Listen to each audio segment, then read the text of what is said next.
This is It awkward. would be amazing if we just did this whole thing and it's like, yeah, we didn't go live. How are people watching? And it's like, there we are. Yes. yeah, now it's we there. didn't go live. I see a live countdown in my corner of my screen now. It's counting up 21 seconds, so it looks like it just turned on. There we are. Yes. Yeah. Now What happened? That's so bizarre. Well, for people that haven't been watching or were trying to watch, I apologize. But apparently we weren't on live. We weren't live on YouTube, and we had like chatted for a while. Well, good thing you were late. So, okay, let's do a really quick recap just in case for some reason the whole thing like does play the beginning part when it like redoes it. Okay, so we're here to talk about It Calls from the Sky. Yay, it comes from the sky. First time we talked about it. It's our newest book in our It Calls from anthology set. So I guess I'd like to start with who did I start with first last time? G. Allen. G. Allen, would you like to tell us a little bit about your story? Sure. Quick recap. It's about a tiny little creature that travels through space to land on our planet. And as soon as it gets here, the only thing it thinks about is how hungry it is and it needs to eat. So short and sweet. That's where it starts and that's where it goes from. That's wonderful. I remember it was one of those really bizarre kind of stories. For me, I was grossed out by some of the imagery that came up on it. So, well, good. Then I did my job. Yeah, it really had like a good punch to the gut first thing in the morning when I read it. So that's awesome. Okay, Rebecca, tell us about your story. Sure thing. Flush Alum is I view it as a coming of age story for the main character, Markella, but it is definitely a horror story by the ending scene. And the imagery is pretty horrific through various parts as well. And it is inspired by the sounds that I would hear outside of my window, especially when I lived in North Carolina, and I wanted to capture those creepy sounds that you can't always explain well in the light of day. So Flush Alum does a lot with sound imagery. No, and it really did, because I remember it was really kind of immersive when I was reading it. It took you on a different kind of place. And it really kind of just emphasized, because you could really hear you felt like you could hear what this girl was going through, which was really kind of interesting. Okay, now Jay. Hey, I'm Jay Sandlin. Check me out at jaysandlin.com, Twitter, Instagram, and Facebook. My short story in It Calls from the Sky is called Hate Sky. An alternate title was Bat Out of Hell, by the way. And it's about a radio shock jock by the name of Willard Sky.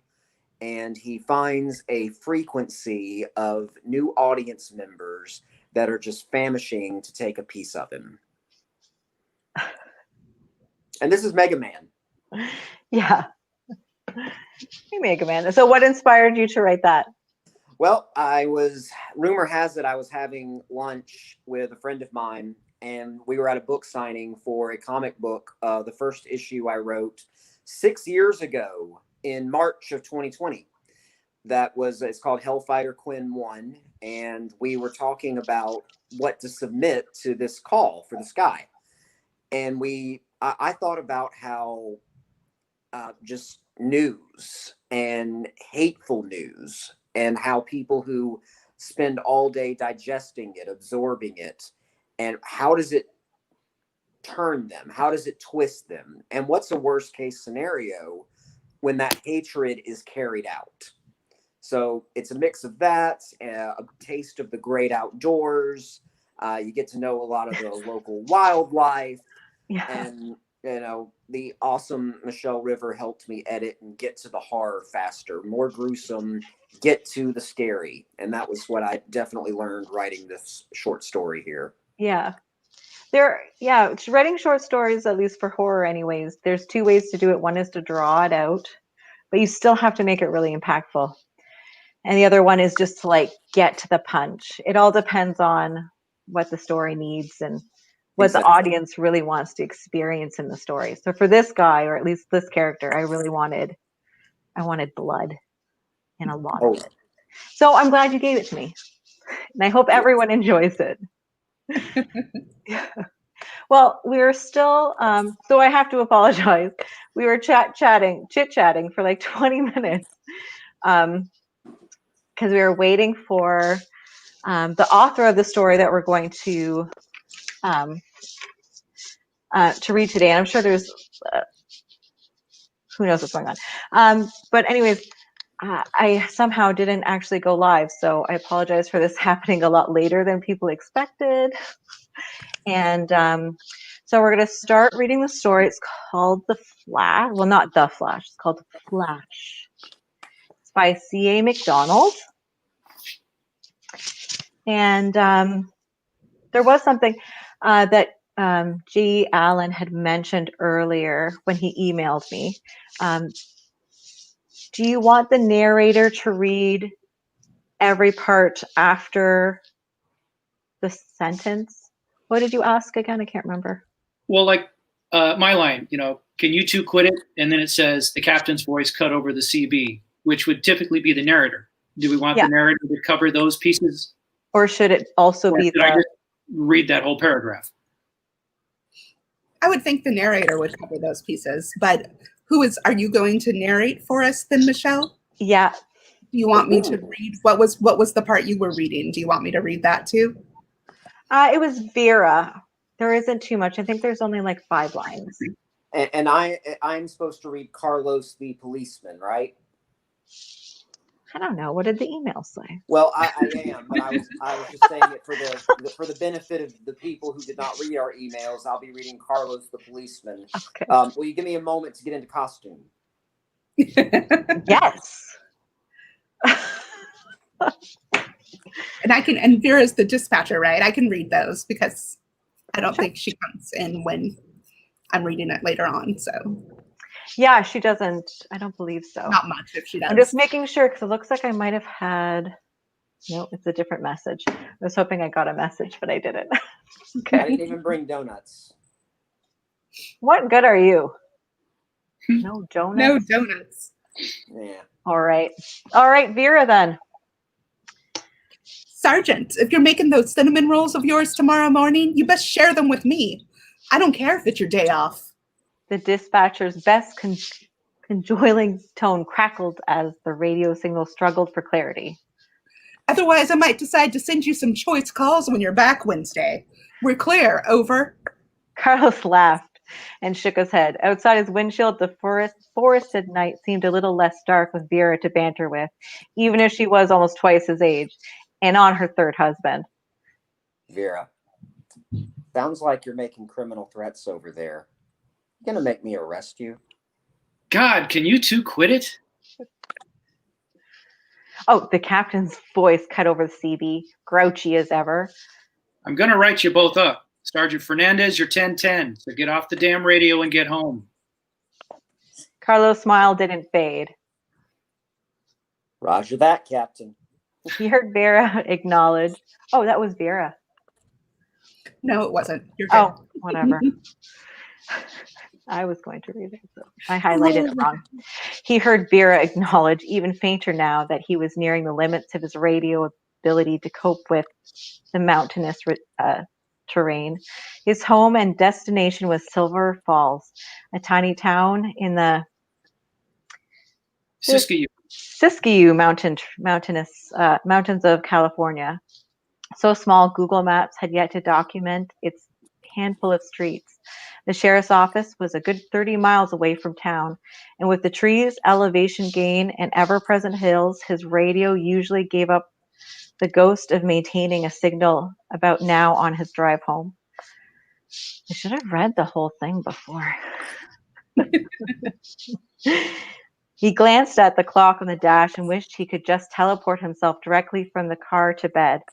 He worked a 12-hour shift, which, although it brought a nice boost of overtime, also meant he was exhausted. It was nearly midnight. His ass hurt from sitting in the car all day when he was on patrol, and his neck hurt from the paperwork that had followed in the office. Vera had been right when she chastised him this morning. He did need a new chair, and he was going to end up retiring at 35 with a busted spine. The engine on his car groaned as it fought to make one of its final ascents of the evening. There was no one else on the road, which was no surprise, but he felt lonely nonetheless. It was just him and an endless sea of darkness passing coldly by his window, and above was the clear sky with stars, like thousands of eyes staring down on him. When he got home, it was honestly going to be more of the same, being single in a small mountain town sometimes was like slowly bleeding to death. A flash of light made him jerk and tap the brake. Suddenly terrified, he was about to crash into a parked car he didn't see. When he didn't immediately eat someone's bumper, he slowed. There was nothing there, just empty road. He felt stupid. Had he imagined it? Another flash erupted in his vision, and he could see it was coming from somewhere above and ahead of him. It steadied as the road turned towards the right, and finally he saw the source. It was a wreck, half hidden by the curve of the road and thick bodies of foxtail pines. Thankfully, it was tucked off the shoulder, out of the path of any potential traffic.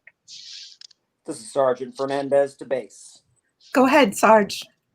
Vera sounded all business now. I've got a wreck here about 5 miles outside of Silver Falls on 15. Code 2, possible 1144. I'm going to stop. You want us to send an ambulance? Yes, please.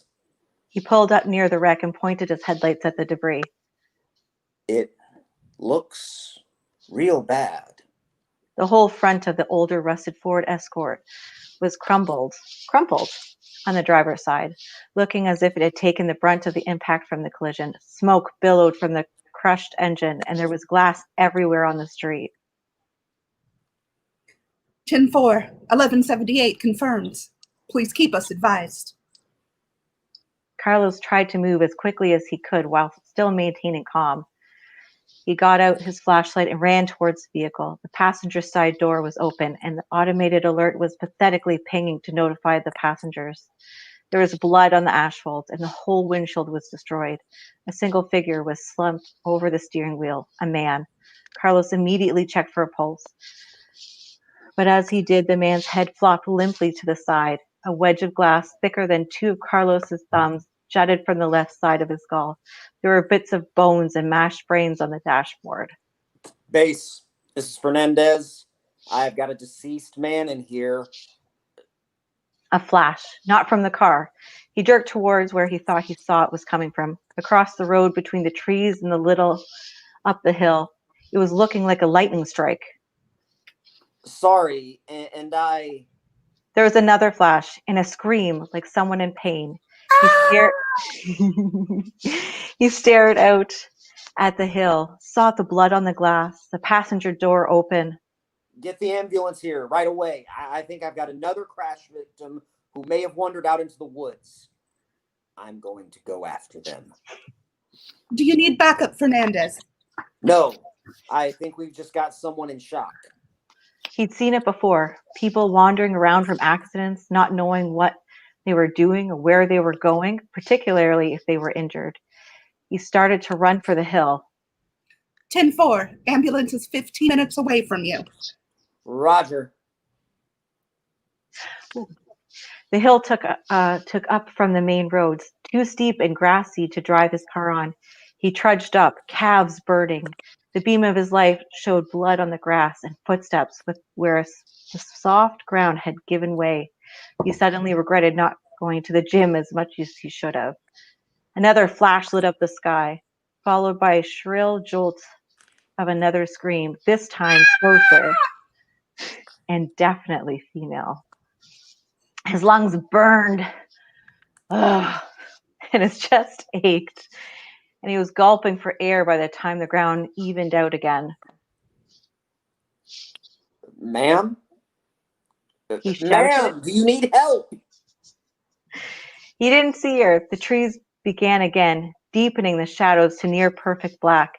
The air was cooler too and smelled like something wild and alien. He could feel the chill air creep against his skin. Everything was so quiet, and the woods at night were never quiet. There was always the hum of insects or night-calling birds.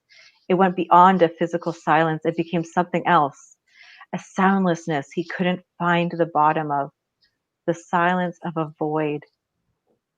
Ma'am. A moan made him turn his head. Oh. He saw her, curled up into a ball, hands sprawled strangely in the dirt like she had been clawing at it. There was sweat and blood on her face. Something shiny jutted from the skin on her shoulder, and he realized it was shards of windshield embedded in her body. Don't come near me. She shouted. It won't stay away for long. He held his hands up as a calming gesture. Yes, he'd seen them like this before, temporarily insane by the shock of what had happened. Ma'am, I'm with the sheriff's department. I saw your wreck, and I came to help you. That there is an ambulance on the way, okay? No, no, no. She shook her head, but her gaze wasn't fixed on him. She was looking up toward the top of the trees, where they were lost in darkness. He'll get you too. Carlos didn't listen. Carefully, like he was handling a child, he crept towards her and took her by the hand. Human contact was important to bring people back to themselves in a moment of trauma. It seemed to work. She let him pull her to her feet. This close, he could smell the feel on her, mixed with something herbaceous and a little rotten, like roses past their prime. She had tattoos on her arms of strange symbols he didn't know specifically, but they reminded him of something occult. Lines within lines, crossing each other to make flowing over circles along her arms and chest. Come on. This way. What's your name? Amy Benoit. My brother is Brian. Oh God, Brian. Oh God, I told him not to do it and he wouldn't listen. Is Brian the one in the car? Yes, it was just him and me. Just us left. The others are gone. He made sure of that. We were so stupid, thinking we could. She went stiff in his hands and looked up again at the sky, terrified. He's coming back. I can't stop him. Ma'am, I'm going to need you to calm down. We need to get you some help. The wind picked up, and it was cold. Her face strained of all color. We're dead. There's nothing we can do. You're safe with me. I promise you, there's no one here who can hurt you. Carlos was beginning to feel a little desperate. Amy was not like the other cases he'd seen. She was having a complete psychotic break, and was she schizophrenic and having an episode? Let's just go back to my car and we can wait for help. The wind was picking up, tugging at his clothes, at his hair. There were no clouds in the sky, and yet the trees shuddered in it. Your car. Her gaze settled on him and focused. Yes. Yes, okay. Like she'd suddenly come to life, she took his arm and tried to hurry him down the hillside. His shoes dug ruts in the soft, damp earth as he tried to slow them down. He didn't want to threaten her out of fear. She decided to run back into the woods, and then he'd be forced to get her to comply. Sorry. He used his sternest voice instead. Stern. I'm just trying to do stern.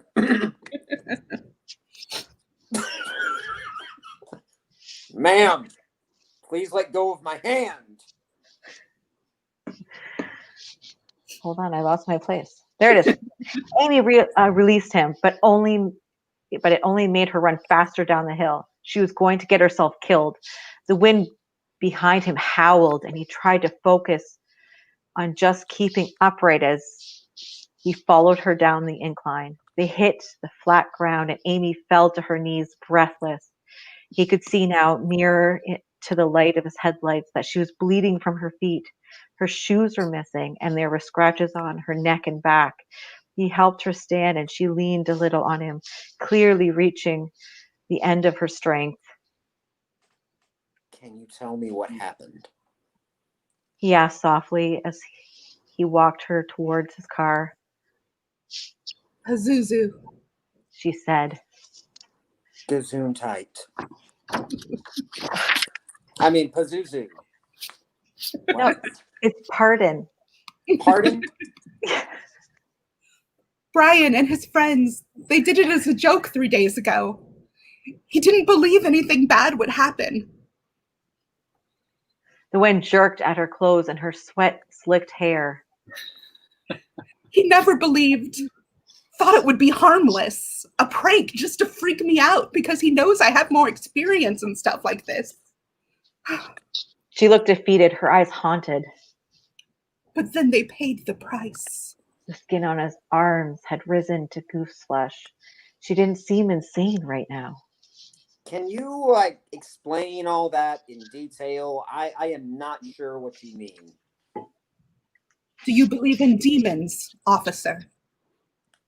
He had a flash of memory of his grandmother from when he was about 12.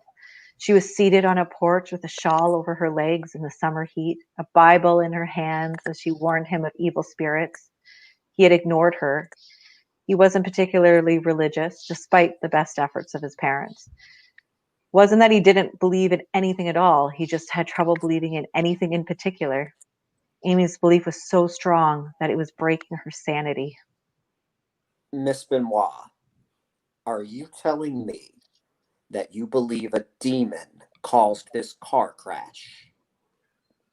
Our car was hit by a gust of wind so strong, it pushed the car off the road and killed my brother. Then it chased me up the hill. I only got away because I heard it, but that's temporary. It will come back, and it will demand blood. That's the only way you satisfy Pazuzu for good. He's old, and he's angry that we were stupid enough to wake him up. He didn't believe for 2 seconds a demon was involved in this. Strange wind be damned. They were almost to his car now, but there was one thing that bothered him. What were you doing to make that flash of light? Did you have a camera or a phone or something with you on the hill? That was him! His lightning. A chill ran down his arm. That wasn't possible. She had to be lying. Or maybe, just maybe, there was a freak storm afoot that had caused the discharge of lightning. The wind blasted him from behind as he touched the door of his car. Amy turned from him, staring towards it. It rushed at them down the hill, bringing with it dust, leaves, and grit. He held up a hand to protect his eyes as it grew stronger, strong enough to lift some of the smaller shards of glass and rolled them against the concrete. Don't you see, officer? Amy said. He's coming. He demands payment. The trees were starting to bend. A branch detached from a tree and crashed against the roof of the escort, big enough to have seriously injured either of them. Get in the car! He yelled and reached for her, but Amy was walking towards where her dead brother lay. Miss Benoit, Amy, get back here! The trees groaned and whipped in the impossible gale. He leaned against it, his eyes beginning to sting. This couldn't be happening, couldn't be possible. He had never seen a storm grow in strength like this before, without a single drop of rain or a cloud in the sky. Amy had reached her brother and was doing something with him. The wind was near deafening now, and Carlos has to get both of them somewhere safe. He was going to have to use force if necessary. They couldn't delay any longer. Amy, She turned to him and sank a wedge of glass into his stomach. He gasped, tried to push her away, but she pushed it deeper with her frenzied strength. The pain was blinding. He'd never been shot, never been knifed. Now he'd been glassed. Sorry, that was just me. His arms heavy. He reached for his gun, but his fingers felt fat, like little fat dead worms. His legs wobbled and gave way. She had hit something bad, an artery or his heart. He was dizzy. Carlos knew whatever she'd done was fatal. I'm sorry. He said and turned to face the wailing gale. Pazuzu, king of demon wind, I offer you blood. Your price is paid. She dropped the glass and held her arms up towards the shrieking gale. Take his life and spare my own. The wind did not heed her. He could feel it still, somehow, even as the world was growing fuzzy and dimming all around him. There was blood in a river around his useless legs, studded with diamond, shattered glass. The storm became something else, like a living thing, ripping and clawing at all it touched. Still, Amy kept her arms raised. Blood was seeping from her skin where it scoured her with grit. Mercy, my king. Carlos heard the voice then, like something out of a nightmare. Inhumane, like a giant exaltation of destruction. No mercy. No. The glass and stone it had toyed with before lifted from the ground and soared around Amy. He saw her try to collapse into a ball and protect her face, but it was no use. The wind eroded her skin like she was made of soft clay, smearing flesh from bone in a blink of an eye. Blood and bits of hair splattered against her face.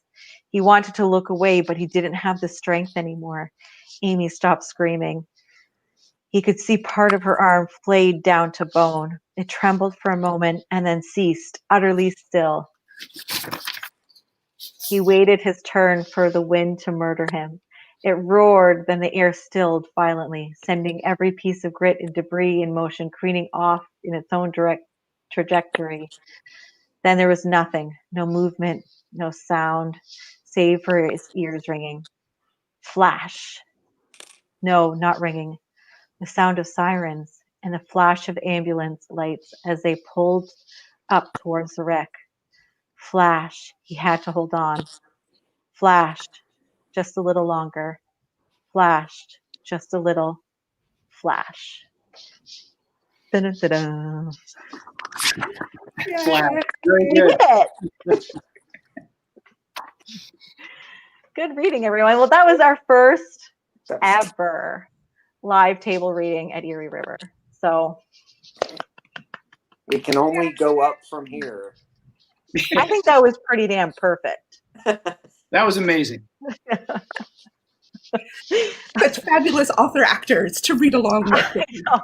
I know. I enjoyed the I kept waiting for Barry Allen to show up. Mhm. Yeah, That would be appropriate. Yeah.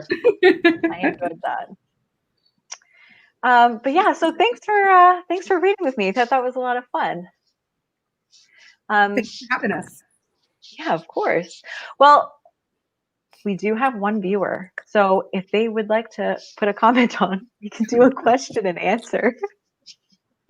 Does anybody on our live view feed have a question for any of us? And while they are doing that, Thank you for viewing, live viewer. thank Much you for viewing. And again, my sincerest apologies for not realizing I had to hit that button over there We did that have the said viewer earlier. start the broadcast. I thought once I was in, but it doesn't matter. I digress about my ridiculousness. It's all a learning experience. Exactly. So if anyone has any questions, what we're going to do is I'm going to give everyone just a couple minutes to talk about any books that they have out right now that they'd like to kind of pimp Sure. or talk about. show us what it looks like, and then I'll tell you about the contest that we have, and then we're all done. So Gary, Okay. G. Allen. Gary's fine. Okay. I didn't know if that part was I'll secret. start with the book plug. This is my my newest novel. This came out in July of this year. It's a life of adventure. I hope you'll check it out. And my low tech plug here is check out my website, gallenwilbanks.com. You can find out all about my writing, current and older. And yeah, give it a look. It'll lead you to my blog if you're at all interested. I just kind of rant and rave about my day-to-day miseries on my blog. I hope that some people find some entertainment from that. And you can find the anthologies that I have short stories in, and it has all 4 of my books listed if you'd like to go check those out. So that's it for me. Check out gallenwilbanks.com. Perfect. All right, Rebecca, tell us what you have going on right now and where we can find you. So I have one full book that's been released, which is Wings Unseen. It's from Meerkat Press. It is epic fantasy with elements of horror and elements of romance and elements of lots of other things. A really cool cover. Thank you. It's available on Amazon and basically anywhere you can buy books. This year, in addition to this anthology, last month I have a story in Wigmaleeries and Wives' Tales, which is a origin story for the Hobgoblin. It's a fun little fairy tale story, a little dark actually. And I also have a short story in Accolades, which came out earlier this year, which is I call it a lyrical prose horror story. That's called What's Scattered in the Wind.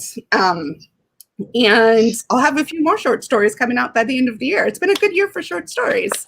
And that's awesome. Fingers crossed I will have a sequel for the book coming out. I am not counting any eggs before they're hatched, chickens before they're hatched, whatever the proper phrasing is. I'm not counting them. But it is written and the publisher does have it, so there'll be a decision at some point on a sequel to the book. Otherwise, I am also a food and drink blogger at thegourmets.com. So you can go to my author website.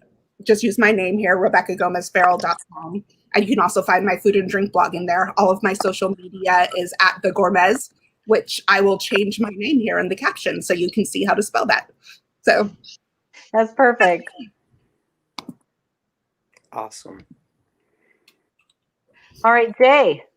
Rebecca, Rebecca, I really would like to read your origin of the Hobgoblin because I'd be really interested in that. So find me on social media at jsandlin_ on Twitter, Facebook, and Instagram. jsandlin.com, where I have a cool little newsletter to subscribe to.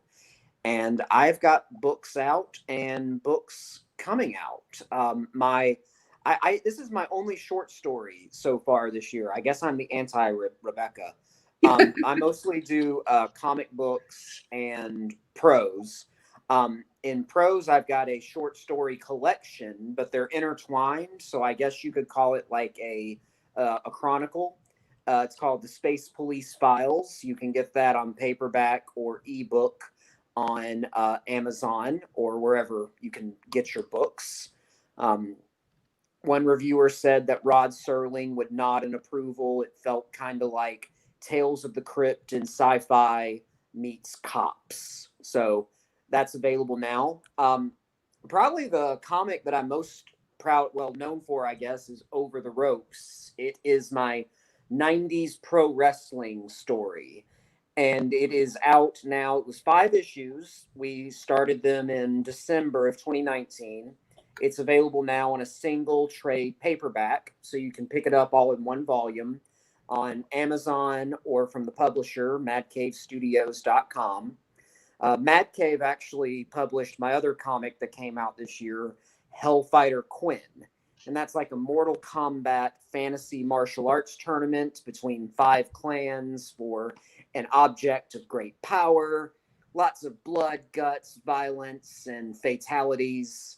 If you were playing Mortal Kombat, in the arcade games back in the day, I wrote it for that kind of thing. So that good news is the trade paperback collecting all 5 issues is going to be out next month on November the 18th. So check that out. And my next graphic novel was just announced in the Hollywood Reporter a couple of weeks ago. It's called World Class, and it's going to be about European junior soccer's kids, teenagers. And it's not really a horror story unless you count anxiety, fear, and bullying. So the real horror. Well, it is some real horror, yes. Yeah, Being no, the new for kid, sure. being the fish out of water and trying to find your way in a new place where you feel like you don't have a friend in the world, and maybe everybody's trying to pull you in a million different directions. That's the struggle for our main character. His name is Adrian Molina, and his football nickname is the Colombian Cannon, because he's from Colombia and he's got a killer leg. The artist is from Belfast. His name is Patrick Mulholland, and he is a super talented guy with a really cool accent that, I'm from Alabama, so I mean, I sound like this, but yeah, I had to write the pages, but he had to draw 200 plus pages for that. So that's going to be coming in 2021. And there's also That's really exciting. Also stuff I can't talk about. So Yeah, right. Stay on my website, my social media, and you'll see what happens next. Very I have a podcast. cool. I have a podcast. You've been on it. Yes, you do have a podcast. Yes. We'll be doing some Halloween episodes. We just finished a 2-part episode with actor and horror icon Tony Todd. So check out Geekopedia anywhere you can find podcasts. Very cool. All right, we do have a question. We've got a question from Chris, and anyone can answer this. We can have. I can't just. Or everyone can answer. Maybe not at once. Well, so how we start with? We'll start with G. Allen. So the question is, Chris is curious how long you've been writing and what you struggle with the most. I've been writing most of my life, so we'll say 35 plus years at this point. I only really started publishing about 20 years ago. And probably my biggest struggle is dialogue. I love writing dark narrative from kind of an overseer position, just setting story and background and that type of thing. But when I write dialogue, I actually have to go back and say it out loud to make sure it doesn't just sound ridiculous or stilted. I want to make sure that if I'm writing it and someone's reading it, it reads as realistic. And the only way I found that I could really make that happen is if I do read it out loud, because that's typically when you start to hear words that don't fit or sentence structure that real people wouldn't use. And what I've also discovered is when I'm reading narrative out loud, I often realize that, hey, I've got 3 characters in this story and they all sound exactly like me. Yeah. So you got to mix it up a little bit and put different personalities into the characters, and that's a good way to do it. Yeah. That's a good tip for anyone writing dialogue or anything. Read it out loud. You catch so many errors when you read things out loud. Yep. How about you, Rebecca? Sorry. Sure. I've been writing since I was a kid. Always have been writing since elementary school. I was saying when we weren't recording that I still have short stories that I told in like kindergarten and first grade on the big brown paper with big wide margins that were starring my sister as the evil villain, my evil older sister, and I'd have to defeat her in various challenges. So I've always been writing. My first seriously writing, I've been about a decade. I was working on and off on short stories and a novel in the decade preceding that, but it was never anything more than like a weekend every few months. Yeah. I would dedicate myself to writing. But seriously, it's been about a decade that I am a career author. And one of my biggest challenges is because I was raised by a poet, and a poet who loves the King James Version of the Bible and whose grandfather was also a poet. and he was a romance novelist in the like 1920s. He wrote romance novels about the national parks. So I come from a background history of writers who have very flowery prose, and that is what I tend towards automatically. And the flowery prose, some might call it purple prose. I don't go that far. Sometimes the purple prose works well, but I often have to dial back my more lyrical impulses when I'm writing to actually make the plot clearer, which is very important for genre readers. Plot is an important element of our writing. So that's what I'm often, my biggest challenge is letting go of these little turns of phrase that I think are so clever, so that the reader can actually, get what I'm trying to bring across. That's all a part of the editing process too, is sometimes you just need to get it all out and then go, okay, I wrote half of this for me and half of this for them.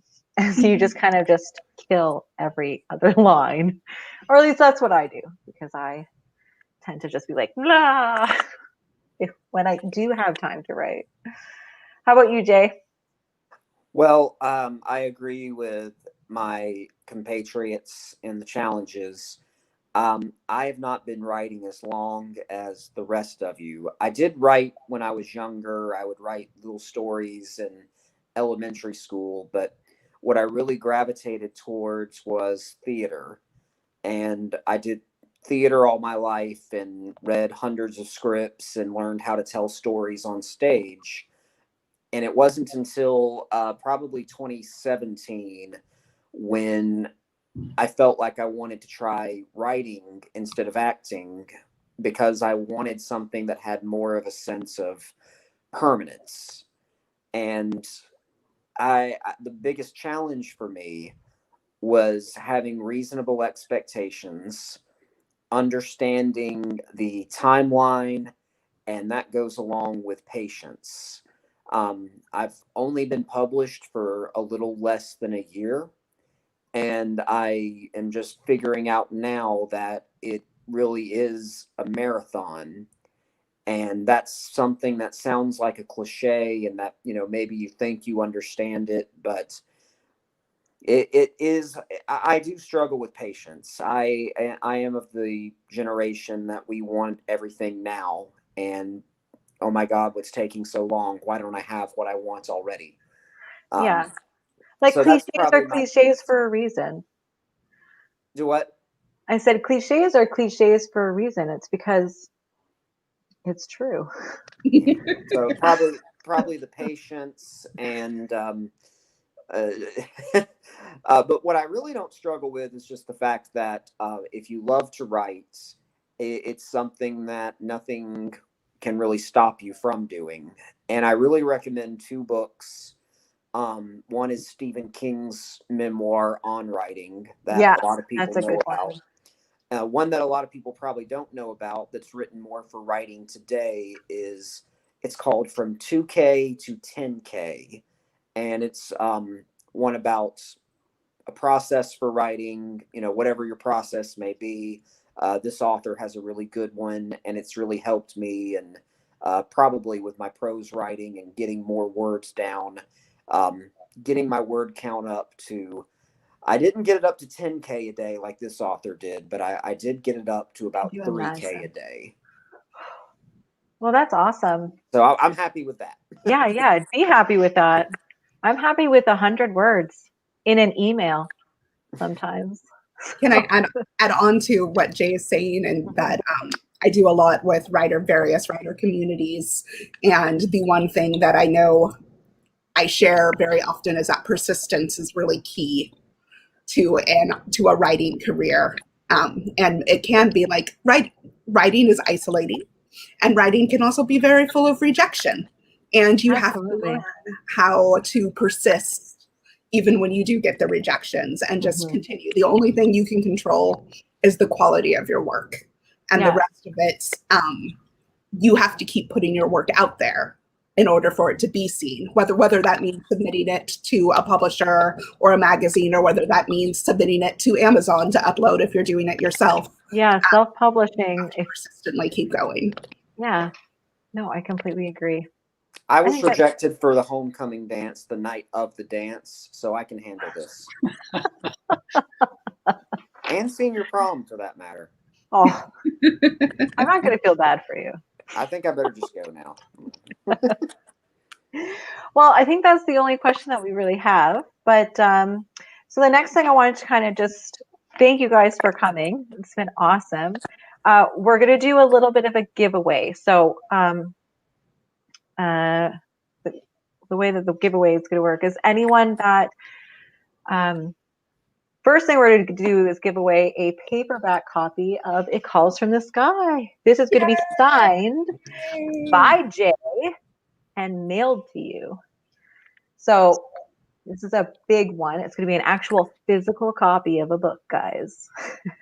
You're also going to get, see, I thought I brought the bookmark over, but of course I didn't. I brought every bookmark but that bookmark.